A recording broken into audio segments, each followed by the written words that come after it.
In today's video, I'm going to teach you how to stop Dropbox from syncing. If you've ever needed to pause file transfers to save bandwidth, protect your battery, or keep your computer from updating while you work, this will help. I'll walk you through two simple approaches: pausing all syncing and stopping specific folders from syncing to your computer. First, let's pause syncing completely. On Windows, look for the Dropbox icon in the system tray at the bottom right corner of your screen, near the clock. Click that icon to open the Dropbox panel. At the bottom of this panel, you should see a status message that says up to date when everything is synced. From here, look for the option to pause syncing and select it. Choose the option to pause indefinitely. This fully stops Dropbox from uploading or downloading files until you decide to turn syncing back on. When syncing is paused, you'll likely see the status change to indicate that syncing is paused. Nothing is deleted and your files stay safe in the cloud and on your computer. Dropbox just stops transferring changes for now.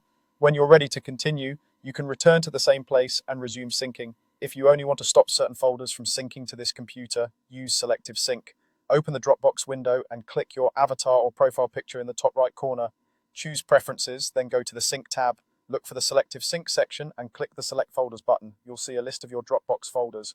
Uncheck any folders you don't want stored on this computer.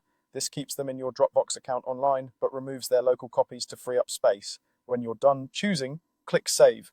Dropbox may take a moment to apply the changes, and the unchecked folders will disappear from your computer while remaining fully available in your account on the web or on other devices where they're still synced. If you change your mind later, come back to the same Selective Sync screen and recheck those folders to download them again. To recap, pausing syncing is great when you need a complete stop to all transfers, and Selective Sync is perfect when you want to keep your computer lean by excluding specific folders. Neither method deletes your files from Dropbox. They simply control what syncs to this device and when. Thanks for watching, and I hope this helps you take control of your Dropbox syncing.